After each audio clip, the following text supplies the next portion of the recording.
नमस्कार मित्रों, अनंत कथा सागर चैनल में मैं डॉक्टर आदित्य पाराशरी आपका फिर स्वागत करता हूं। महाभारत कथाओं की श्रृंखला को आगे बढ़ाते हुए वन पर्व की कथा चल रही है। पिछले एपिसोड में मैंने आपको बताया था कि भीमसेन के द्वारा जटासुर का वध कैसे हुआ। जटासुर राक्षस तो मर गया। उस राक्षस के मारे जाने के बाद नर नारायण आश्रम में पांडव रहते थे, तो युधिष्ठिर अपनी रानी द्रौपदी और अपने सब भाइयों को एकत्रित करके बातचीत कर रहे थे और अर्जुन को याद करने लगे कि हम लोगों को वन में विचरते हुए लगभग 4 वर्ष होने को आ गए हैं। अर्जुन ने संकेतों में कहा था कि मैं 5वें वर्ष में लौट आऊंगा और कैलाश पर अर्जुन के मिलने की प्रतीक्षा में ही हमने डेरा डाला हुआ है, क्योंकि यहीं उनसे मिलने का संकेत मिला था। अर्जुन ने प्रतिज्ञा की थी कि मैं अस्त्र विद्या का अध्ययन करने के लिए 5 वर्षों तक देवलोक में जाकर निवास करूंगा।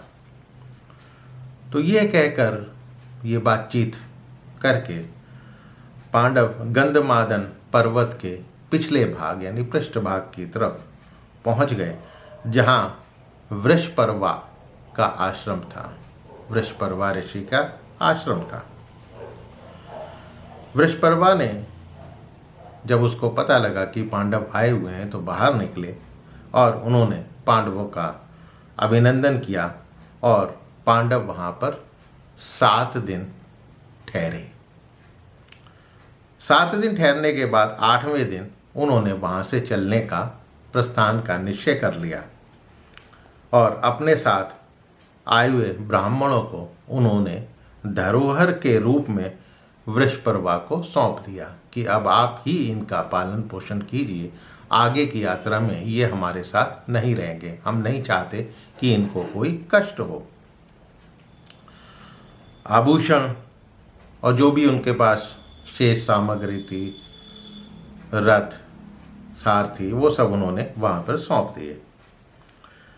वृषपर्वा ने उनको अपना पुत्र समझते हुए उनको उपदेश दिए और वृषपर्वा से आज्ञा लेकर पांडव उत्तर दिशा की ओर चल दिए। अब गंधमादन पर्वत पर वो आष्टीरसेन के आश्रम में पहुंच गए